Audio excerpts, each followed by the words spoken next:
Wtedy wszyscy mówili o tym, że potrzebna jest wolność obywatelska, wolność pisania wierszy, wolność wypowiedzi. Mniej się mówiło o wolności do po prostu robienia butów.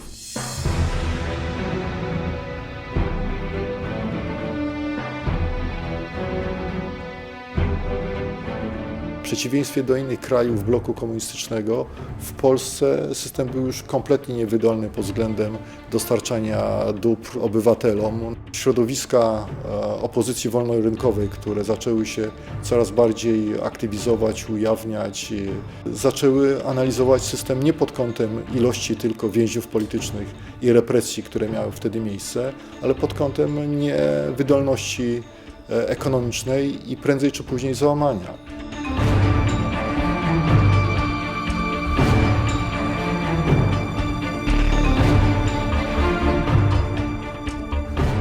Przez cały okres istnienia tak zwanego socjalizmu istniał nurt domagający się jego reform, nie obalania, tylko jego reform.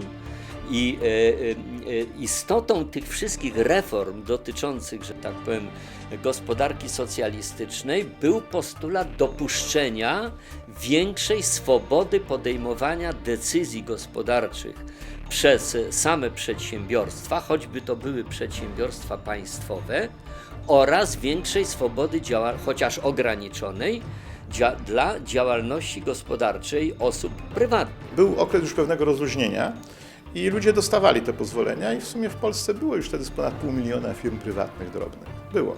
Problemy takie, że ta firma to samo zezwolenie to było jedno, a potem trzeba było mieć przydział na materiały, które się chciał produkować, bo wszystko było w rozdzielnictwie. No, mnóstwo było takich różnych ograniczeń. Ograniczenie zatrudnienia było, na przykład do 8 pracowników rzemieślnik mógł zatrudniać, prawda? A głód rynku był olbrzymi i na pewno było łatwiej, z rynkiem sobie było łatwiej poradzić wtedy niż teraz.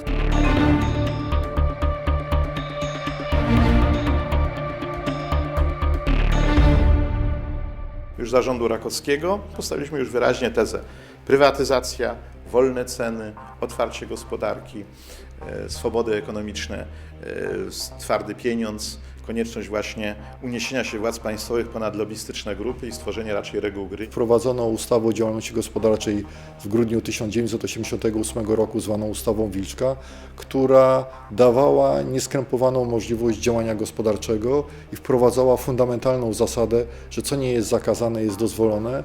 I tak naprawdę to ta ustawa przez wiele lat była konstytucją polskiej wolnej przedsiębiorczości i była jednym z filarów polskiego cudu gospodarczego.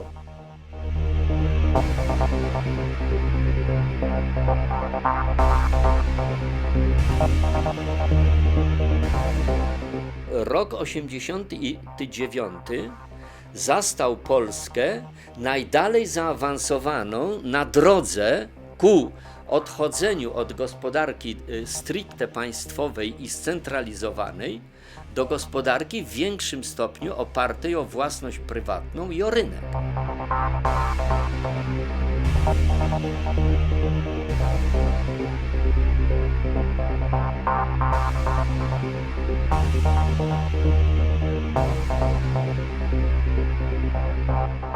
W lipcu zostały uwolnione ceny artykułów żywnościowych przez rząd Rakowskiego. To była decyzja generalnie słuszna, tylko decyzja podjęta przez rząd, który nie miał siły, żeby podjąć inne, niezbędne decyzje. I wobec tego samo uwolnienie cen doprowadziło do, po pierwsze, bardzo wysokiej inflacji, znacznie wyższej niż poprzednio, której wcale nie towarzyszyło zapełnienie się sklepów. Sklepy nadal były puste.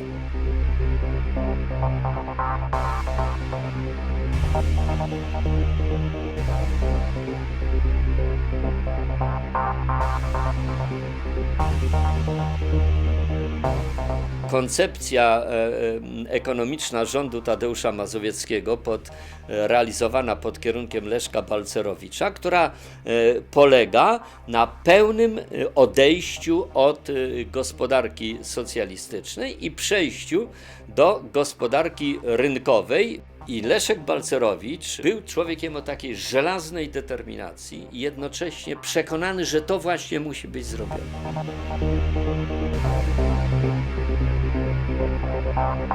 Plan Balcerowicza został wprowadzony właściwie jednorazowo.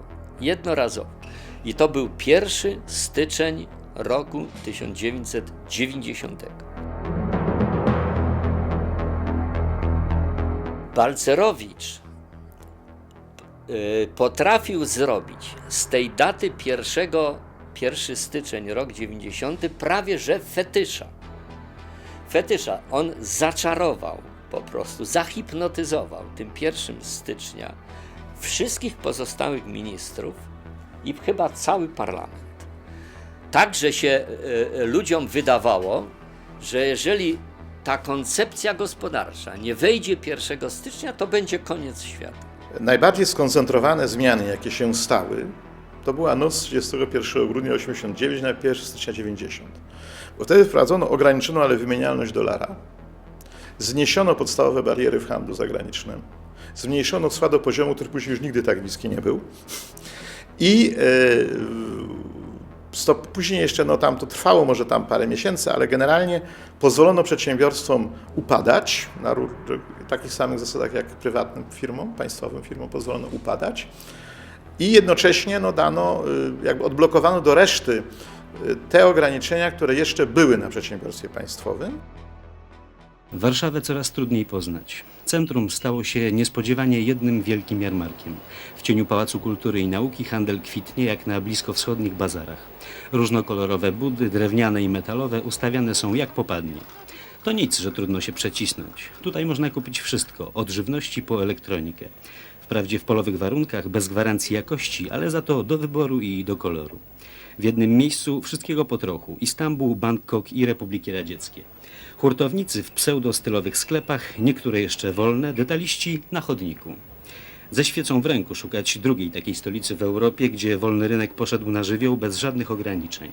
I tak 24 godziny na dobę zachłystujemy się Europą, jakiej już nigdzie nie ma. Okazało się, że to załamanie gospodarcze w Polsce, niby pod wpływem planu Balcerowicza, wystąpiło we wszystkich krajach pokomunistycznych, niezależnie od tego, jaki kraj, jaką prowadził politykę. Niezależnie od tego. Natomiast w Polsce trwało najkrócej i było najpłytsze.